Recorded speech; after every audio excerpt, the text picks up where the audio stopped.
Anyway, Bernie Sanders, let's start with something that at least is rational, logical, sensible.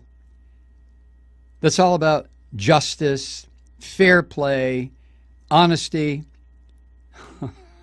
God, those are anachronistic terms these days, aren't they? Sanders had a piece in the Washington Post today, and it bears repeating. Under the heading, "Here's What We Want." This is fairly quick. As we head toward the Democratic National Convention, I often hear the question, what does Bernie want? Wrong question. The right question is what the 12 million Americans who voted for a political revolution want.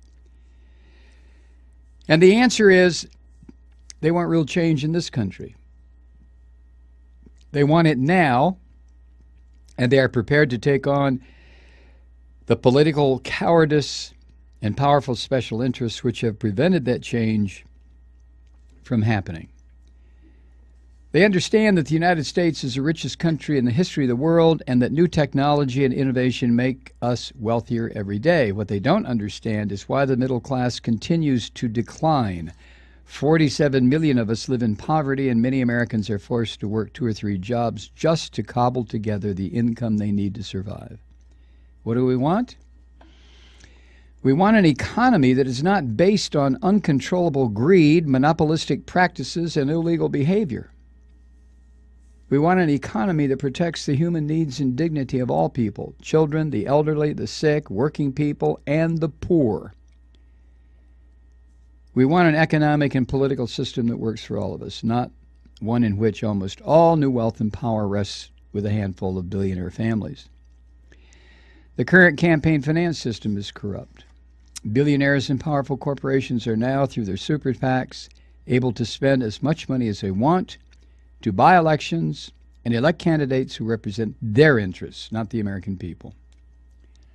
Meanwhile, we have one of the lowest voter turnout rates of any major country on earth, and Republican governors are working overtime to suppress the vote and make it harder for poor people, people of color, seniors, and young people to vote. What do we want?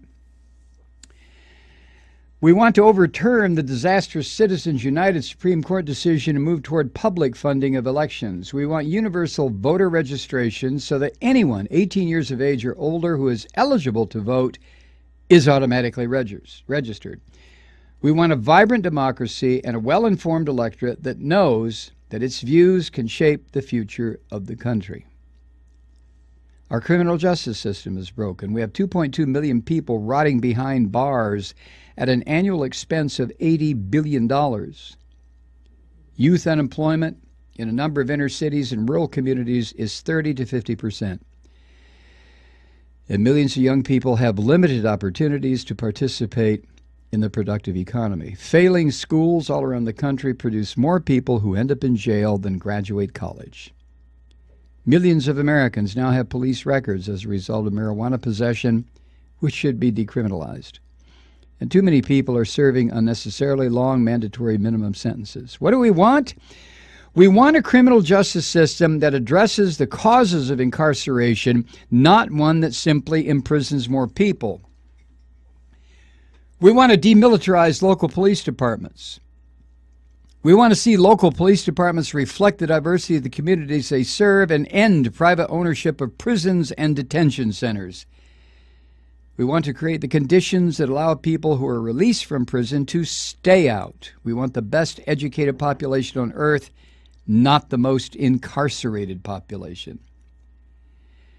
And the debate is over. Climate change is real. It is caused by human activity, and it already is causing devastating damage in our country and to the entire planet. If the present trends continue, scientists tell us the planet will be 5 to 10 degrees Fahrenheit warmer by the end of the century, which means more droughts, floods, extreme weather disturbances, rising sea levels, and acidification of the oceans. This is a planetary crisis of extraordinary magnitude. What do we want? We want the United States to lead the world in pushing our energy system away from fossil fuel and toward energy efficiency and sustainable energy. We want a tax on carbon. We want the end of fracking and massive investment in wind, solar, geothermal, and other sustainable technologies. We want to leave this planet in a way that is healthy and habitable for future generations. What do we want? We want to end the rapid movement that we are currently experiencing toward oligarchic control of our economic and political life. As Lincoln put it at Gettysburg, we want a government of, by, and for the people. That's what we want. That's what we will continue fighting for.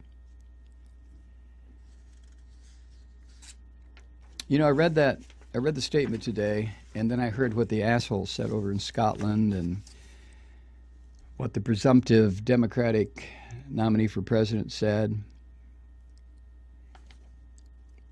And I listened to some of the bullshit on television today, not about Brexit, but about some of the comments that the asshole made. Oh, leaving is a good thing. You know, this son of a bitch doesn't know anything. He really doesn't. He's the most ignorant, savage fuckwad ever to get where he's at. I mean, he really is. But I went back and read what I just shared with you again. And it's heartbreaking. It's just heartbreaking to me to read stuff like this from Sanders. It's heartbreaking because it is so rational, so logical, so proper, so just, so fair, so uplifting. How many words you want? And it is so far beyond our grasp. Like Bernie Sanders said, it's not what Bernie wants, it's what the 12 million people who voted for him want.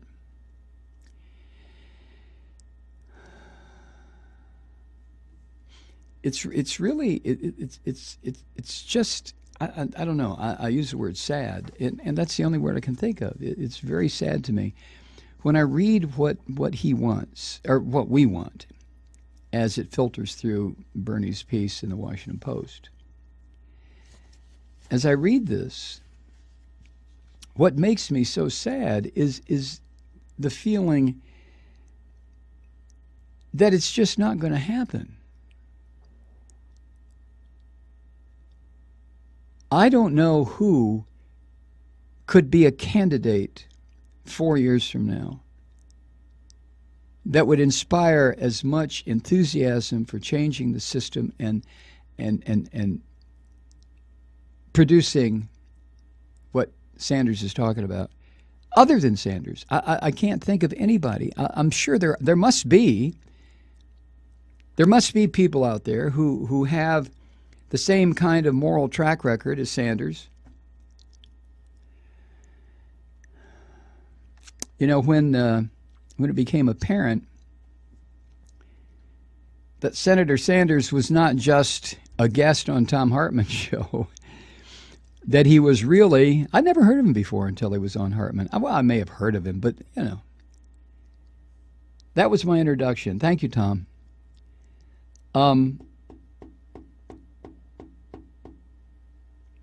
But until I really heard what he was talking about, once he got into the political contest with Hillary Clinton, I was just stunned. I mean, I haven't heard that kind of rhetoric from that kind of a man or woman, other than perhaps Elizabeth Warren. I haven't heard that in the longest time. Have you?